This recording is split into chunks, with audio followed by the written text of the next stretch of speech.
Okay, welcome to the Fall Book Club. My name is Maverick Evans, and today we're going to be going through George Orwell's 1984. Today I'm joined by the wonderful Brooke Bella and Ryan Johnson.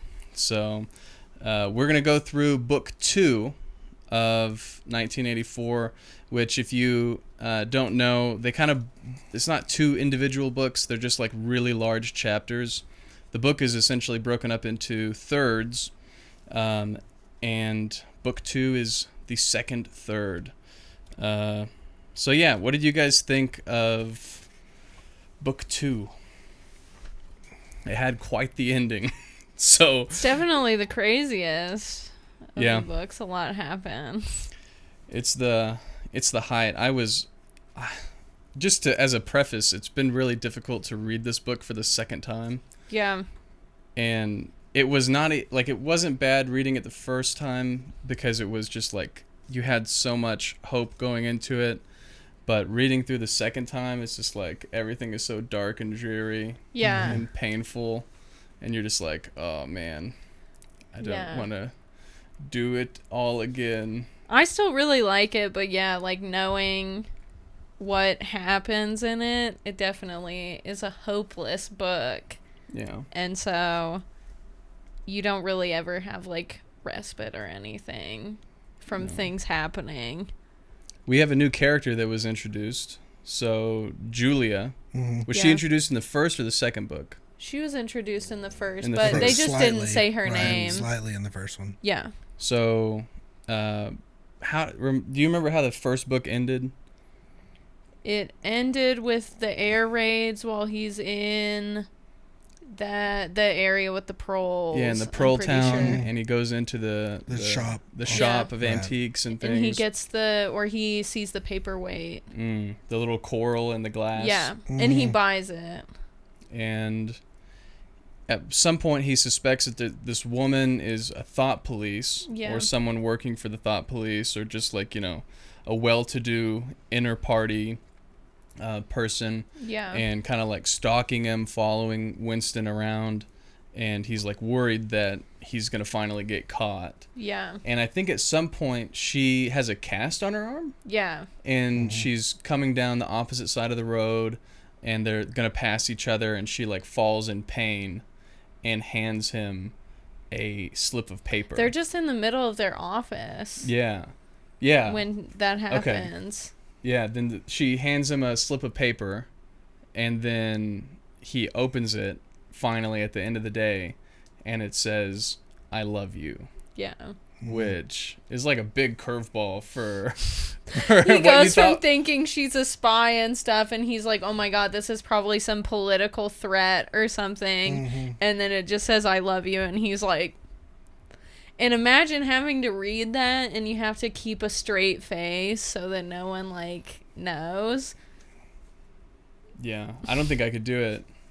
That's one thing that I think maybe I glossed over with Winston, is that he has some of the most impressive self-control ever. Yeah, respect to him. Does he have a lot of self-control, or do you think that he just, all of these natural instincts that we think that we would elicit, surprise at reading this the crazy contents of a letter, that he just doesn't have them? Or does he suppress them all? Because in the book he says does he suppress them? Yeah, I mean, I think... Because he has emotions and stuff. I think it's one of the things that if you're not good at it, you're not alive at this point. Yeah. Yeah. It's a skill that you have because you're alive, and if you don't have that skill to be able to suppress your emotions like that, then you're already gone. So only really the people that have that ability are still alive. Yeah. Yeah, like Sime. Sime disappeared this book. So, and even it seemed like within Sime, he was the character that was the perfect party member. Right. Yeah. And he was working on the Newspeak dictionary, trying to narrow the entire language down to one word, and was very passionate about that project, but he's still too intelligent, and so he was vaporized. Yeah. But it seemed like within Sime, when we're talking about whether he had the instincts to control himself, he didn't even have to control himself because he just was No. He just was the perfect party member. Yeah, he was super invested in everything the party did. Yeah. But, I mean, obviously they don't want people that are against the party, and they also don't want people that are, like, following completely blindly. Yeah. So what would be the prime? What do they want, do you think? I mean, they don't really want anyone. It seems like everyone ends up getting vaporized eventually. Yeah.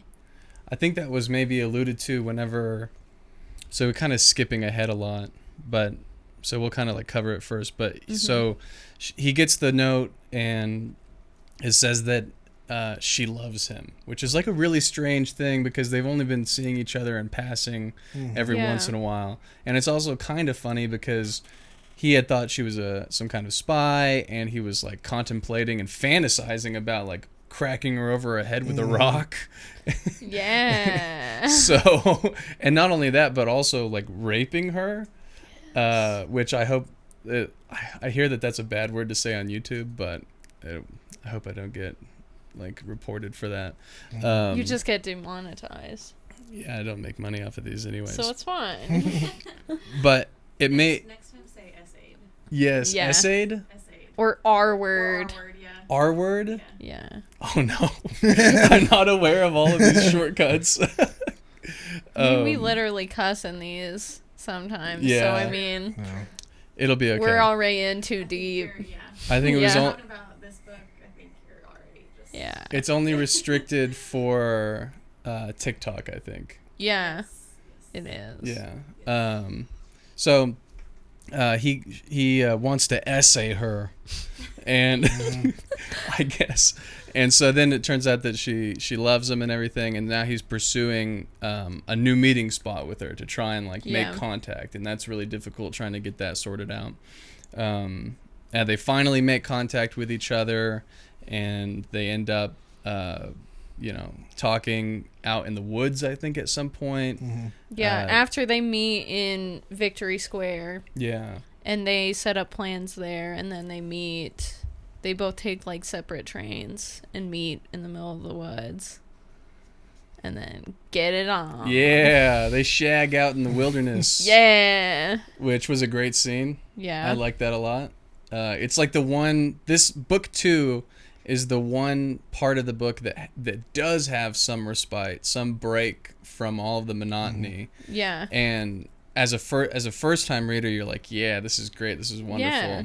And it's a breath of air, even if it's not very fresh. Yeah. And they get to have their fun together, secretly, off and on throughout the month. I think they meet maybe 6 or 9 times in 1 month, which is kind of a lot. Yeah. And they end up going to the antique shop. Yeah. And renting out the room that's upstairs, and then continuing having sex there. Yeah. So it's pretty much just the whole interaction that we have between Winston and Julia is just this sexual relationship where, he seems to equate the sexual interaction with like the thing that will bring down Big Brother. Yeah. As like this thing, and was she the one that framed it that way, or was it Winston? No, she sees it just as like having sex as a bit of a like a haha, I'm getting away with this and you don't know. She doesn't care about bringing down the party at all, and she even says that like she doesn't have any interest in that. Yeah. He really cares about, like, he wants the party to end, and she doesn't really care, as long as she's having a good time and stuff. It seemed like she was just like a rebel. Yeah. Because there's a big age difference between Winston and Julia. And so she's more like a product of the time, because she's not old enough to remember anything before the war. And so she's just kind of like rebelling. Like it's a taste, like she seems like a rebellious teenager, just like acting out and like trying to not get caught, whereas he's like, how do we bring down the whole system? So because he even has vague memories, because he was still like maybe 8 whenever things began, and so he only has like these fractions of memories that he's like trying to piece back together. Yeah. Which was cool too, because he like went through all of his memories. Occasionally something will happen with Winston and he'll have this rush back to some memory, or he'll have a nightmare that brings him back a memory, and he has some repressed thing that happened in his life that he didn't have access to until a nightmare occurred to him. It seems like it's a lot through dreaming and stuff that he remembers pieces of his past, because he's not even sure if it's real, because I mean, you go through so many years being told a memory isn't real. I mean, you're going to start doubting that it is. Yeah. And memories are so unreliable to begin with that it almost seems like I question whether or not like what Winston is remembering through these nightmares is really historically accurate, but maybe true. Right. Like, I mean, the novel does use a lot of dreams and stuff like that. Dreams, memories, and stuff like that to kind of narrate us through the story. But it always keeps it as an unreliable narrator. Yeah. The entire thing. Which I guess would go really well with the entire theme of the book, because everything seems to be unreliable. Yeah, so why shouldn't the narrator also be unreliable? Ugh, that's like a postmodern nightmare, isn't it? Yeah. That seems to be pretty much pointing directly to like the philosophical claim that there are no objective truths in the world. There are only fabrications or, you know, people's subjective positions. Yeah. Except that one piece of paper that Winston had in his hand that was historical evidence that contradicted a claim that they had, and he threw it down the what are they called? The memory hole. Yeah, the memory hole. Yeah. It's such a really on the nose name for something like that. Yeah. Most of the book ages really well, but I feel like the memory hole did not age well. So what's the next thing? They get together and everything, and then O'Brien he makes contact with O'Brien. Yeah. So how did that go? O'Brien approached him at work, right? And he told him to come to his house. Yeah. So they could talk, because he frequently has said in part 1 and I think part 2 that usually it's his eyes that betray him, and it's usually with O'Brien because they have some sort of like link or connection. And so O'Brien probably got the same vibe from him and ended up approaching him and saying, hey, like, I think we're on the same wavelength. Come over to my house. Which is crazy that he's really trusting people very easily. Because first, Julia is like, hey, meet me here. And he's like, yeah, okay. And then O'Brien is like, hey, come to my house. And he's like, yes, okay.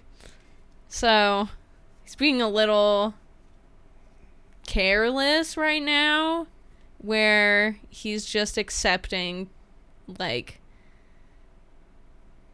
I guess he wants to believe that people are rebelling against Big Brother. So he's like, okay, if they approach me, then it's over. I trust them. Yeah. So I don't know. What it's do you interesting. think? Yeah. I mean, I think, he's it could be a false sense of security because he's met someone that is rebelling currently, which is Julia. So another person seems probable, to him, to he thinks. The book kind of has that mysterious way of, like you said, you don't know who's who. Yeah. So it kind of leaves it up in the air too with O'Brien.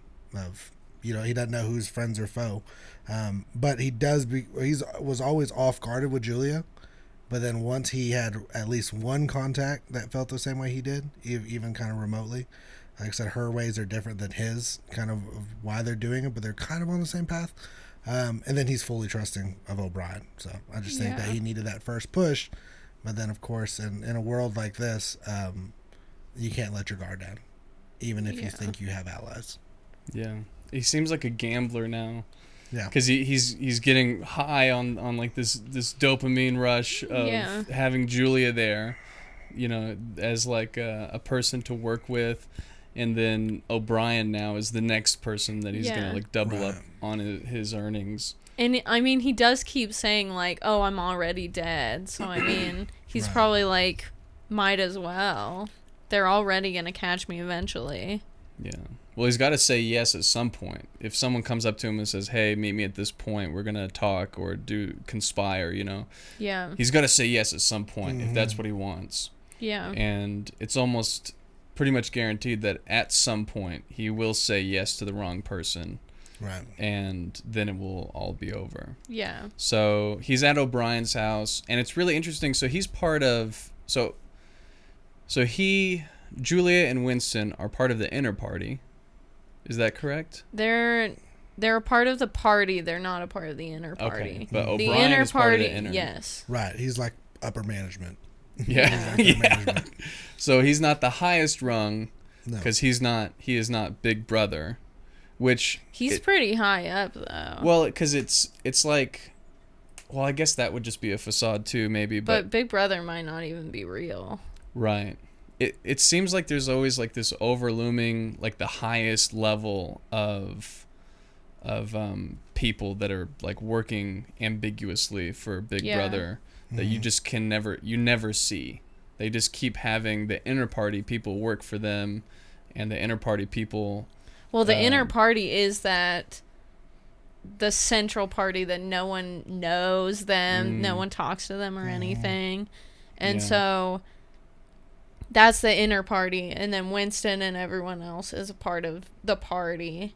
And just from the way that O'Brien acts is how Winston was like, oh, he's like the inner party, just because he seems really important. So he didn't even know for sure at first. Yeah. But he had an idea that he was, just because of his demeanors and his mannerisms. Yeah. I think it's also interesting how the inner party people have such a better situation than all the rest of the party members. Yeah. And he has like his own servant, and what is his servant's name? Kurt. I don't know what it is. That doesn't really matter. But they have all the wine and sugar and chocolate and all the things that they could ever want. It's pretty sick. And I like how O'Brien is like, yeah, it doesn't really matter if we have all these things. It's fine, I guess. And I was like, oh, it's nice of you, O'Brien, to just brush that off. Yeah. To Julia and Winston, as if it wasn't something that they were. Yeah, he doesn't have to drink Victory gin, which is like just gasoline. Yeah, he did. They gave him. O'Brien gave Winston wine. Yeah. And he was like, "Well, I couldn't even taste it because I've been drinking Victory gin for so long that I thought it was going to be really sweet, and I couldn't even make any taste out of it because my taste buds are shot." So I thought that was. It's Martin. Martin, nice. Haha. Good job. So, yeah, what was interesting too is that they were able to turn off the telescreen. So I guess that's what I mean, is that even the inner party members are all monitored because they can only turn it off for like 25 minutes. Right. Yeah. So it's like, do the inner party monitor themselves, or is there like a higher level of like maybe the Ministry of Truth monitors everyone, no matter who you are. But it might also just be a facade if they ever have people like come over. Because maybe they're not actually monitored at all. Right. Maybe the telescreen doesn't even work. That's true. And they just can turn it on and off whenever they like. Yeah. And they just kept the meeting short. Yeah. Because O'Brien says we have to make this meeting very short. The purpose of the meeting, he gives them a book. Yeah. Eventually. He sets up to give Winston a book, which takes place several days later. A guy comes by and gives him a briefcase that's basically identical to the one that he usually takes to work.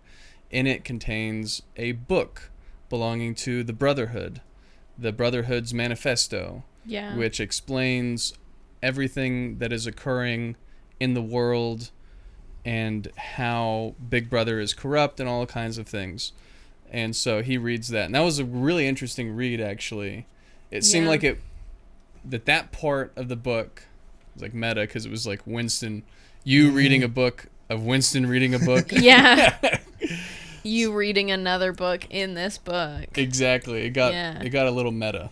But it really was meta, because I felt like it was, and we talked about this last time, Ryan, that were you the one that said that this was unusual material for George Orwell to be writing a fiction? Was you? Because he's a journalist, isn't he? Right, yes.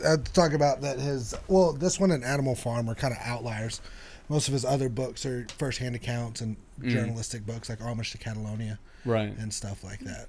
So I felt like even though this wasn't like journalistic, it still seemed like more up his usual alley to be writing the material like the Brotherhood's manifesto rather than a fictional novel.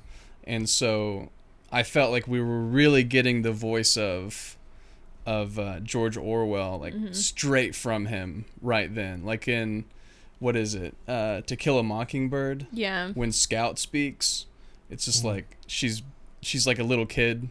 Yeah. And saying stuff that like basically the author is just wanting to say. Yeah. And it's like, you chose a little kid to speak for you. You could have chose any of the characters, but you chose a little. Anyway, I thought it was you. It really stuck out to me that was like, not often in books do you get to hear from the author. You feel like that's them. You get to forget because it's all fiction, but that seemed like it was very pointed propaganda to the definition. Yeah. So, but I'm so confused by that book now, though, that I think about it. I mean, what did you guys think about Winston reading that book and the contents of it? I mean, I like that it delves into why they have the slogans that they do. And so it's like the history of why they made that the slogan. So like war is peace. It was like they have to have an ally to defeat the third. And so I don't remember what all it was, but it was like they have to be at war with one country and allied with a third so that their country will be at peace. Right. Well, it was explaining the meaning of the war is peace. Yeah. Mantra, which is that war had gone on for so long, it was so necessary and integral to the entire world that the Triforce of powers were always at odds with one another in war. That it was never. There's no base for anyone to base their life off of other than war. Yeah. So because of that, that's the baseline for existence, is just war. There's been like a whole generation where that's all they know. And so because of that, that is the new peace. War is peace. And so I think that was it. That may be a little off, but I think that was close to what I think so. It was saying. And yeah, I thought, man, the book was really fascinating. It was kind of bothering me that Julia was falling asleep the whole time. Yeah. Well, it really highlights the difference in like he is about the like revolution and stuff, and she's just like a casual rebellious lady. What it could be too, in more modern discourse and stuff like that, there becomes a group of people that really aren't about, they say they're for revolution or systemic change and stuff like that, but they're mostly in love with the aesthetic of it, right? Yeah. You know, whether that be the way it looks, the garb, and stuff like that, or the lingo and stuff like that, but they're really not into the nuance of everything and how, what they mean by revolution and stuff like that. So we see kind of two different viewpoints. Winston, he is a little bit more pragmatic, not very much. His idea of a revolution is sleeping with a younger woman. Yep. But he's at least a little bit more interested in kind of the nuance of their revolution that he's thinking needs to happen. But she's totally really disinterested in it and is just more obsessed with kind of the aesthetics of it and what she gets out of it, which is a sexual relationship. Yeah. Because isn't it party members are forbidden from sexual relationships? That's correct. That's about as deep as her thought goes when it comes to the revolution. Yeah. It's just the physical nature of their relationship. Yeah. While Winston sees it more as like a philosophical, right? Yeah. I mean, I'm pretty sure, because Winston, of course, can't be with the woman, so I'm pretty sure he enjoys the physical nature of their relationships, but he's seeing it more as like a front to Big Brother, to where hers is surface level. Yeah, she's pretty That's hedonistic in a lot of ways. Yeah. She's just kind of looking to have a good time. Right. And I think Winston says multiple times throughout the book that she doesn't really care about anything unless it affects her directly. Right. Yeah. So I can't remember. It's been a while since we did the first one, but didn't you say that someone told you that the book was sexist? yes. So this would be an example of pointing out. Orwell also did write in the 50s, and he didn't write women very well. Yeah. Yeah, I was going to say, it came up in my mind just a second ago, was that there was another point whenever they're laying around in the antique shop. Mm-hmm. Yeah.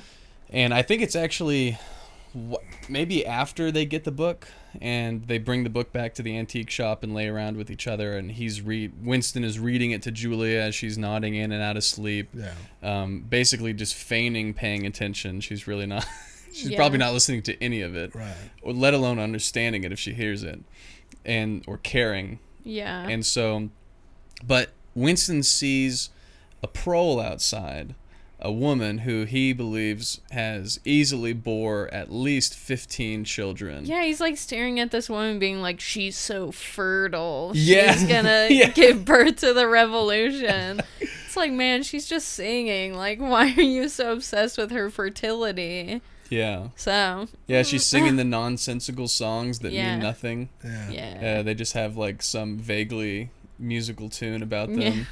And she's putting up clothes to dry or something like that. Yeah, and he keeps talking about her fertility, and he's like, he tells Julia she's so beautiful, like in her own right. And then she beautiful. says she's a meter across the hips. Yeah, a meter across the hips. Brutal. I was like, oh my gosh, Julia didn't pull that punch at all. Yeah. So, but when I was because I listen to it sometimes on the audio while I'm driving, and it was kind of funny listening to the voice actor do that. Because I was like, oh my gosh, it was just more crude that way.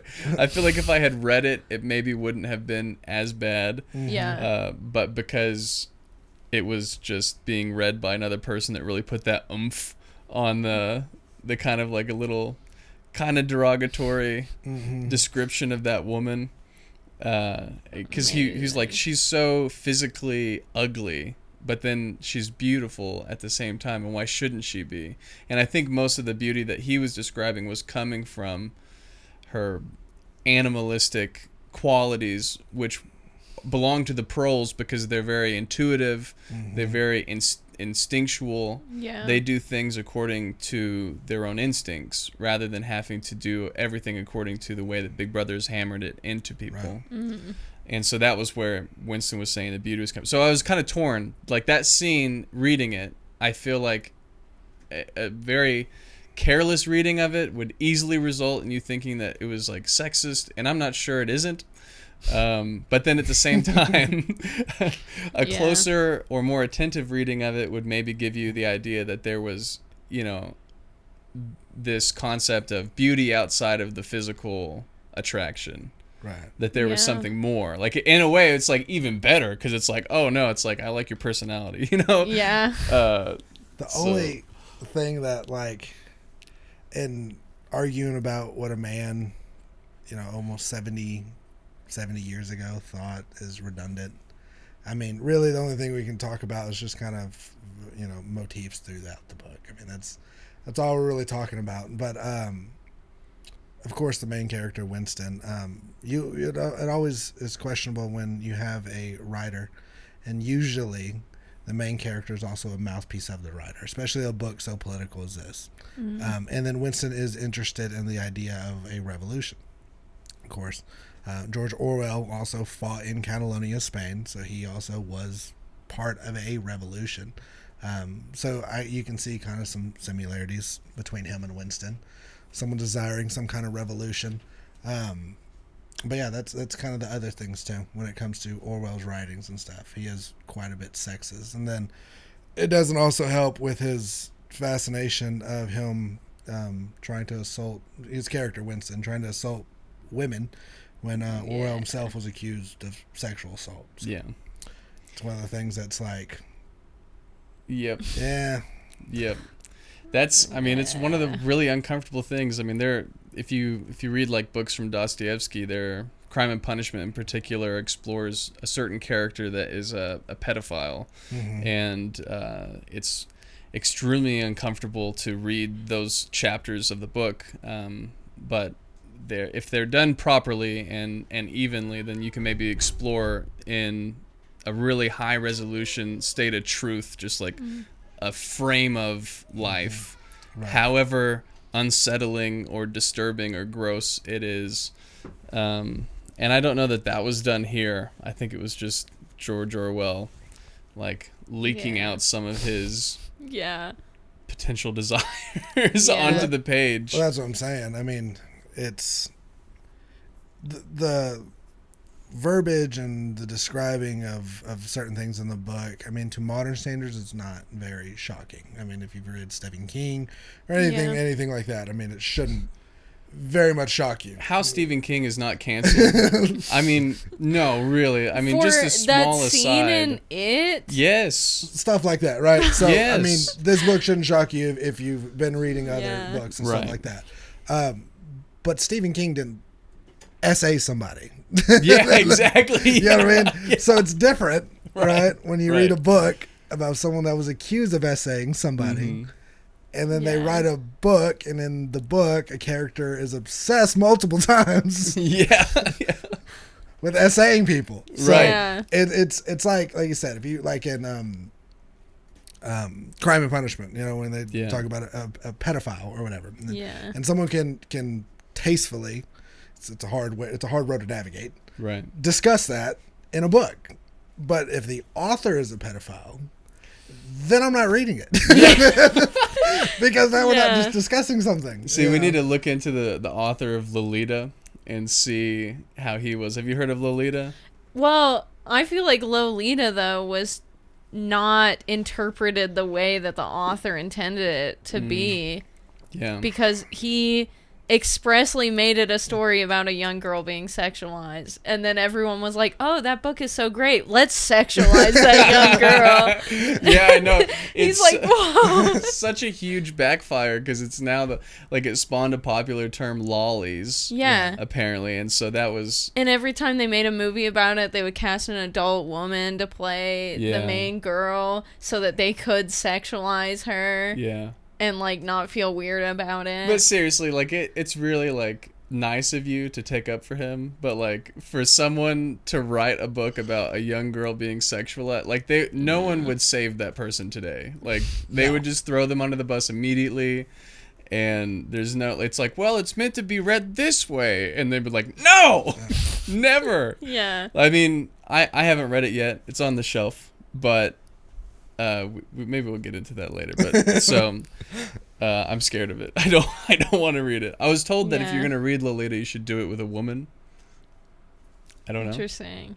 So maybe I haven't read it yet. I watched an entire documentary about it and like content that has come from it, and it was very fascinating. But it was done by a woman. Huh? There's a movie? There's like 2 or 3, and they all have adult women playing the main girl, and all of the covers are super sexual and weird, and so it's like uncomfortable. If the content of the book wasn't that bad, then we wouldn't need adult women to play the female role. Well, we'll see. Then we go into like death of an author, right? Yeah. So the author's original intention is null and void once the general audience takes understanding to what the book means. Right. And I think that's more.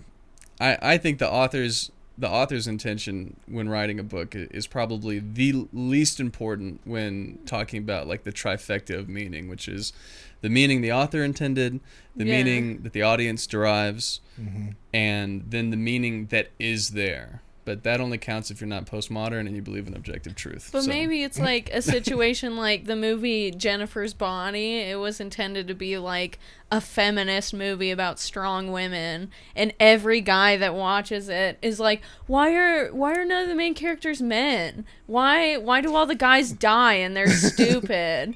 And, like, Megan Fox is so hot. And, like, that's not what the movie is intended for. And so it's being interpreted two ways by men and women. Throughout the entire history of the world, the men were always dumb and they always died. And that's, I mean, it's still the case. In, like, horror movies, women always die first. The, like, blonde. Yeah. My brother loves that movie, Jennifer's Body. He's into the philosophical side of it. Me too. But I just shut him down immediately and start making fun of him. Like, oh, come on. And he starts going, and I'm just like, dude, shut up. You just like Megan Fox in that movie. You don't know what you're talking about. Just to make him mad. That movie. Just to make him mad, I just shut him down on it. How old is Megan Fox now? I mean, she has to be kind of... She's like in her...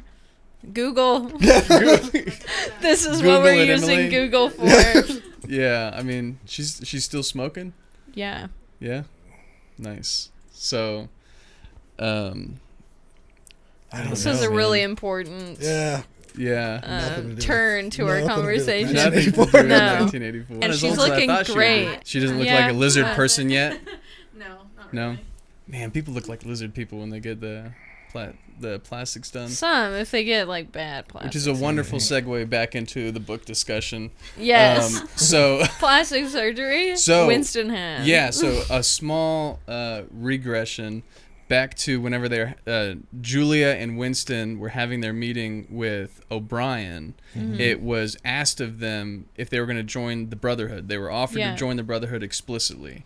And so O'Brien is this person in the Brotherhood, and he's going to allow them to work and to undermine Big Brother. Mm-hmm. And one of the things that they are asked is like all these terrible things. Like, are you willing to murder people? Are you willing to lie? Are you willing to steal? Are you willing to throw sulfuric acid into a baby's face if it were to benefit the Brotherhood?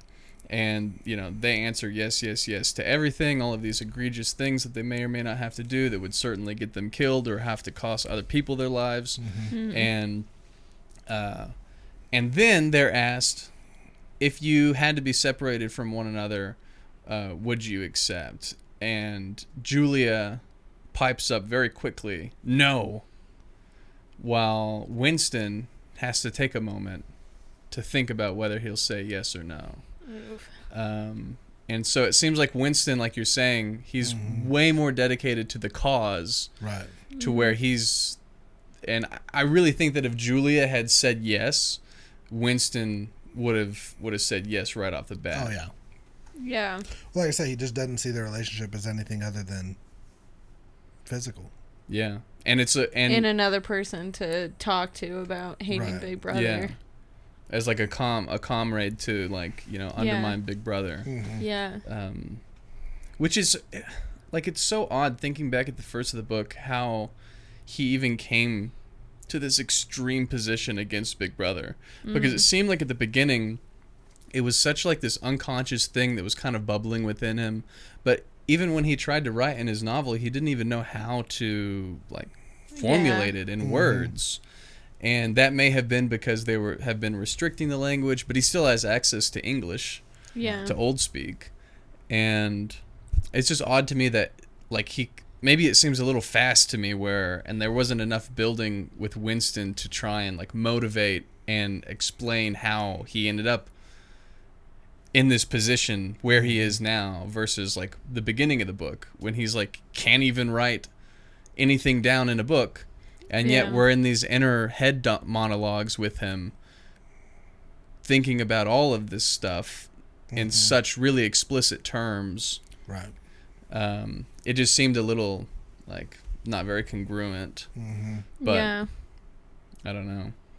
So they're in the house reading the book, and what happens next? So she falls asleep, and then he falls asleep. And they wake up at like 8:30 at night. Yeah. Because it's 20:30. So they wake up pretty late. And they're just like, very casual. Yeah, they're like, we slept 30 minutes. Like a very short amount of time. Yeah. And then they're looking out the window at the lady that's singing. And that's when he is like, she's beautiful. And then Julia roasts her. A meter wide in the hips. Yeah.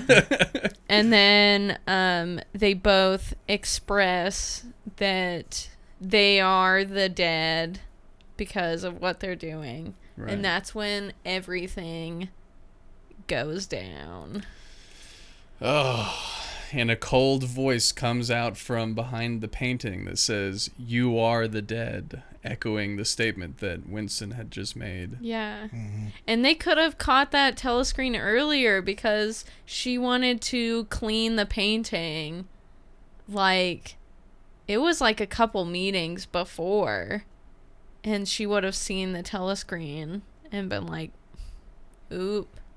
Yeah. We need to not be here. See, that's what's weird about it, too, is like, how do I guess the telescreen monitoring system must not be as, like, constant as everyone thinks that it is. Mm-hmm. Because otherwise they would have caught him, like, immediately. Their very first meeting. Well, obviously they knew about it because of Charrington. Is that how you say his name? Carrington? Yeah.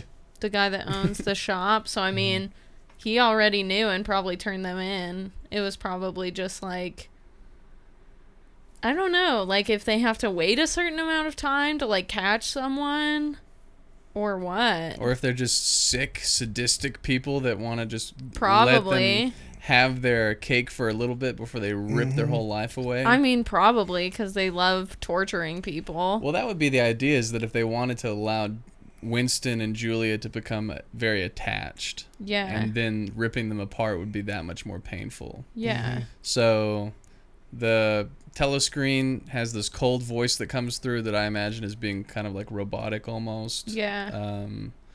And then the blue cap comes in, the cop or whatever, the thought police come in and start beating Julia up. Yeah. I mean, they just start brutally beating her up, and then one of them punches her solar plexus. Yes, and crumples her. And she's just on the ground. Have you seen that video of that preacher that he's like he's telling the congregation, he's like one time at youth group, he's like, there is this kid named Jimmy. And, Jimmy was just too smart for his own good. And he's just, making a lot of trouble for me. So I came over to him and I said, and I just punched him right in his chest. And I crumpled him. I crumpled that kid.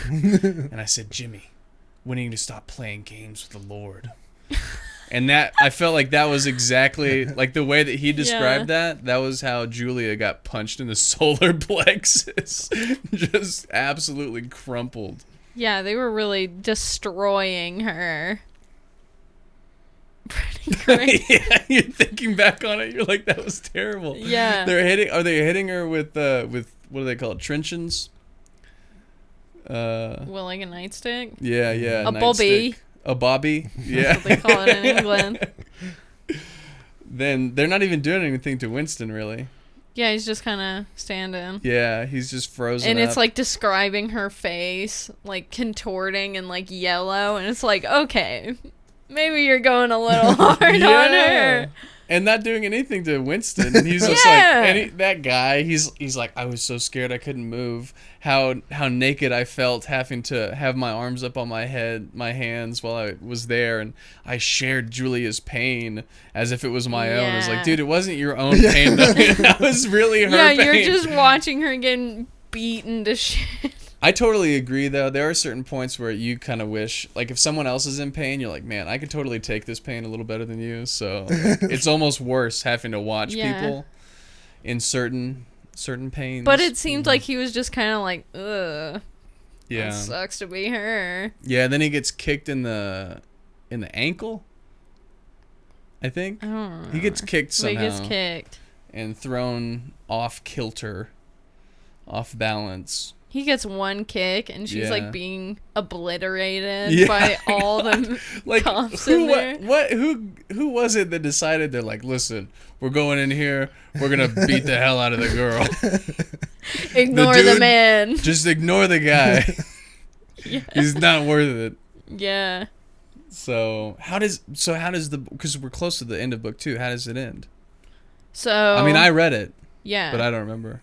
Carrington comes in and he's like, clean up the paperweight because they smashed it. They smashed it. And then Winston is just like, I'm finally seeing a confirmed member of the thought police. And then it ends. It was Charrington, huh? Yeah.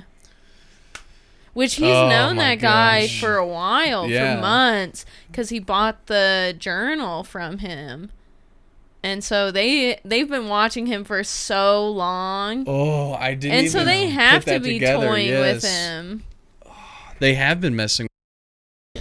Gosh, I mean, it was just that's like one of the most. When I read it for the first time, my heart rate was like through the roof. I was like, like I can't believe it's happening right now. It just was not. Did not expect it to happen right then. Yeah, and I mean, you're on edge for the entire book, and so it was done really well.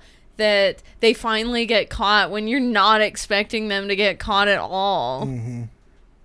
And like the first time I read it, whenever like Carrington came up the stairs, and I was like, oh, come on. I thought that guy was cool. So, yeah, is there anything else that we can think of? I don't think so. No? Okay. Well, I forgot to tell you at the beginning of the video, but there are timestamps. So if they're getting to this point now, I mean, it doesn't really help you now. I mean, if you hopefully you find them before this. I'm sorry if you didn't and you needed them. So anyway, this has been the Fall Book Club. Thanks for watching, guys. We'll see you later.